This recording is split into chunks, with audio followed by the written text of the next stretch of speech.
আর knowledge city অনেক সমালোচনা হচ্ছে, ঠিক তো নাকি? আমি আপনাদেরকে বলে যাই, নলেজ সিটিটাকে জোর করে বাই প্রেসার দিয়ে বর্তমান সরকারের কিছু নেতা মন্ত্রীর সাথে আমারও পরিবারের আর বলে সব বুঝতেই পাচ্ছেন, গট আপ করে বন্ধ করে দিয়েছে নলেজ সিটির কাজটাকে। নলেজ সিটি বন্ধ নয়, কাজটা বন্ধ। আজ বন্ধ করেছে, 5 মাস পরে ক্ষমতায় আসছে ইনশাল্লাহ, তখন তৈরি হবে। আর 5টা মাস সহ্য করতে পারবো না। আসসালামু আলাইকুম ভাইজান। বলছি আমি একটা চ্যানেল থেকে বলছি, এমবি বাংলা মিডিয়া চ্যানেল থেকে। হ্যালো জি বলেন ভাইজান, আপনি একটি জলসায় বলছেন যে আব্বাস সিদ্দিকী নলেজ সিটি নাম করে লক্ষ লক্ষ টাকা মুরিদদের কাছ থেকে ব্যবসা করছে। ইনি আজকে একটা ধর্ম মাহফিল থেকে, খিলকাপুরি মাহফিল থেকে বলছেন যে আমার পরিবার থেকে কিছু বাই প্রেসার দিয়ে আমার নলেজ সিটিটা বন্ধ করে দিয়েছে কাজটা।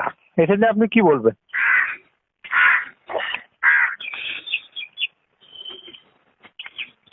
আসলে ওটা তো ফুলপুরা সিরিজে নয়, ফুলপুরা সিরিজ থেকে প্রায় 1 ঘন্টার রাস্তা হেঁটে, প্রায় কিছু কম বেশি 1 ঘন্টার রাস্তা।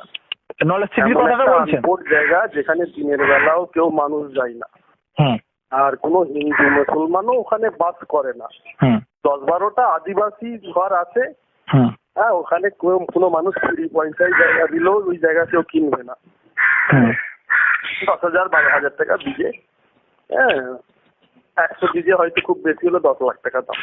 জি ভাই, মানে হাজার হাজার বিঘে জমি পড়ে আছে, কিনার লোক নেই, কেউ দিনের বেলা যায় না মানুষ ওইখানে। ওইসব করা পাগলামি ছাড়া অন্য কিছু নয়। ওইটাকে দেখিয়ে একটা ওর একটা ইনকামের রাস্তা, একটা প্রচারে আলোতে আসা গেল, একটা ইনকাম, মোটামুটি ইনকাম হয়ে গেল। উনি লাইফ টাইম ওখানে করা সম্ভব নয়। আর ওইসব আনপোর্ট জায়গা, মানে ফ্রি পয়সাতেও কেউ ওখানে জায়গা কেনে না, কিনবেও না।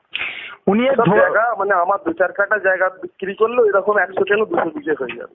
উনি ধর্ম মাহফিলকে মানুষকে একটা ভুল বোঝানোর জন্য এসব করেছে, একটা ওপর চাপ দিয়ে ওখান থেকে বেরিয়ে আসতে চাইছে। ভাইজান, আজকে ওই খিলকাপুরি দত্তপুকুর থানা এরিয়ার মধ্যে বিধানসভার মধ্যে আজকে উনি একটা মাহফিল করলো। উনি মাহফিল থেকে চেঁচিয়ে লোক হাজার হাজার মানুষের সামনে বলছেন যে আমার বাড়ি পরিবার থেকে বাই প্রেসার দিয়ে আমার নলেজ সিটি কাজটা বন্ধ রেখেছে টিএমসির কত গুন্ডারা আর আমার বাড়ির পরিবাররা। আমি বলছি না, নলেজ সিটি কাজ আমি যখন ক্ষমতায় আসতে পারবো তারপরে নলেজ সিটির কাজটা হবে 100 বিঘের এরিয়ার উপরে।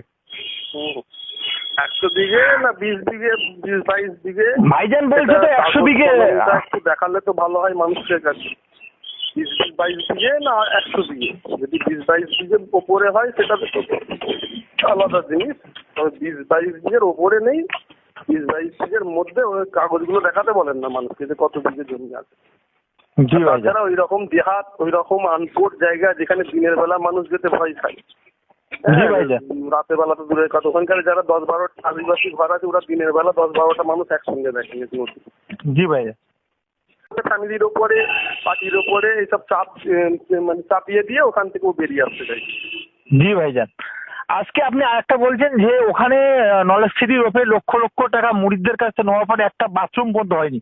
সেখানে আরো মিডিয়ারা কোটি কোটি টাকা, কোটি কোটি টাকা করে একটা করে ইট, এটা তো 2-4 কোটি টাকার ব্যাপার। কিন্তু আসলে আমাদের বাপ দাদাদের যেসব মুরিদ, বড়লোক মুরিদ, এদের কাছে একটা 2 নম্বরই এসব কথাবার্তা করে 10 লাখ 20 লাখ 30 লাখ টাকা করে খুঁজেছে। মানে এসব বাপ দাদাদের হাই র্যাঙ্কের যেসব মুরিদ, ওদের কাছে কিছু কম বেশি 50-60 কোটি টাকা জমিয়েছে।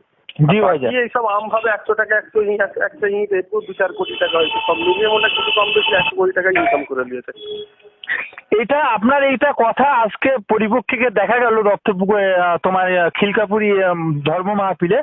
আপনার পরীক্ষা যে আমাদের পরিবারের মধ্যে আমাকে বাই প্রেসার দিয়ে কাজটাকে বন্ধ করে, মানুষকে তো একটা কেনাকে একটা বোঝাতে তো হবে না? বুঝাতে হবে, এখান থেকে বেরোতে হবে। একটা মোটা অঙ্কে ইনকাম হয়ে গেছে, এবারে 1 বছর হয়ে গেছে, সেখানে একটা পায়খানা পর্যন্ত করতে পারেন। এটা মানুষের একটা প্রশ্ন জাগছে যে 100 কোটি টাকা ইনকাম করলো, গেল কোথায়? তারপরে ওখানে জীবনে করা সম্ভব নয়, কারণ ওই রকম একটা অদ্ভুত জায়গা, আনপোর্ট জায়গা, ওই রকম একটা বেহাত জায়গা যেখানে মানুষ দিনের বেলা যায় না। হ্যাঁ, তারপরে 20 বিঘের ওপরে নেই, 100 বিঘে একটা মিথ্যে বলে চালিয়ে দিয়েছে। জি ভাইয়া।